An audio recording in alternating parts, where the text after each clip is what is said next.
Okay. Hi, we're Team Zim. I'm Zoe. Hi, I'm Ivana Romero. Manuel Cobos. And I'm Matt Hammond. And this is our presentation over the double mass spring damper suspension system.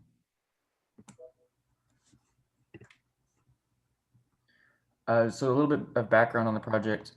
As you can see in the image on the left, the suspension system consists of two mass spring systems, and within each of the springs, there's of course the spring force component and the damping force component. And in the experiment, we're using a physical construction as well as a simulation to measure the key trajectories of each mass, namely the velocity and the displacement. And then we compared the resulting values from the physical construction with that generated by the simulation, as well as a few values just from basic equations from physics to analyze the system and really understand the trends involved. So the work distribution for the project, we all chipped in on a lot of the components, but we each handled something by ourselves as well. So I kind of handled the simulation portion of the experiment. Zoe handled the purchase order. Ivana did the demo, and Manuel did the coding and hardware list. And then with all those components, we used a Gantt chart to keep ourselves on schedule. So you can see here that this was kind of our timeline from when the project was assigned to today, essentially. And we stuck to it pretty well. We did everything when we were supposed to do it, and it really kept us on track. We got everything done on time. So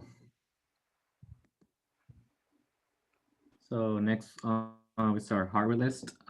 So we pretty much brought a set of variable masses with a set of variable springs as well. And then in order to analyze our data, we got an Arduino Nano, which helped us record the distances and velocities of the masses with the help of the time of flight laser ranging sensor. Next was our construction of the actual suspension system.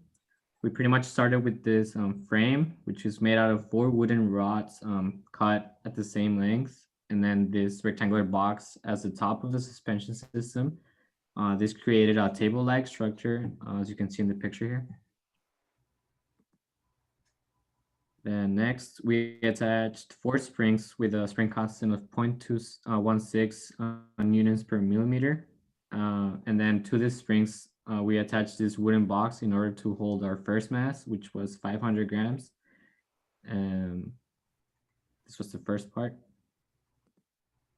Next, to the actual wooden box, we attached another spring with a constant of 0.177 newtons per millimeter.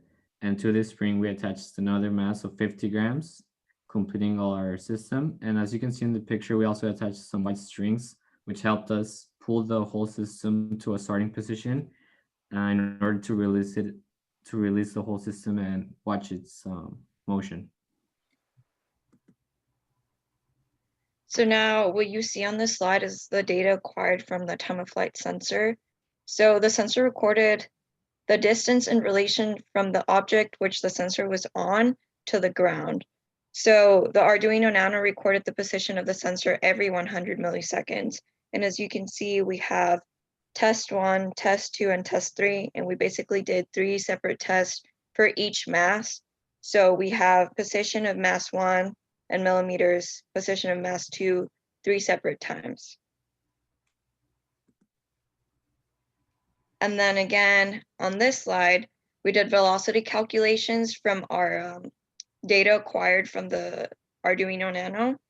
And as you can see, we did change our position units from millimeters to meters just to make it a little nicer.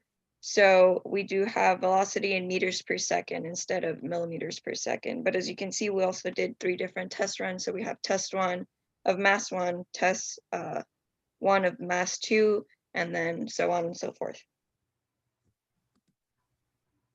And these next few slides will be about the MATLAB Simulink simulation that we made. And so the description of all of our parts would be mass 1 and their variables, which were M1 and it was 500 grams. The second mass was M2 for 50 grams. And the first spring constant was 0.216, but we multiplied it by 4 because we had 4 of the springs attached to the box. And then for the second spring constant, we just had 0.177 since we only used one spring in the middle of the box.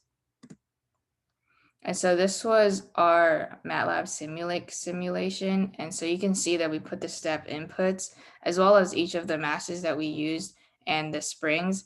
And we also kept the dampers in just so that our simulation wouldn't run on forever, so that we could see like a good graph of the oscillations once this was simulated. And that would not be put in our actual simulation for the physical construction of our system, but we just kept it in for this online simulation. These were our graphs. It outputted all of the oscillations with the difference between the masses and the springs that were attached to the masses. And pretty much all of our data here corresponds to the data that we received from the Arduino Nano and what our time of flight sensor was able to detect with what we calculated for the velocities as well. And that's it. Any questions? Thank you for listening to our presentation.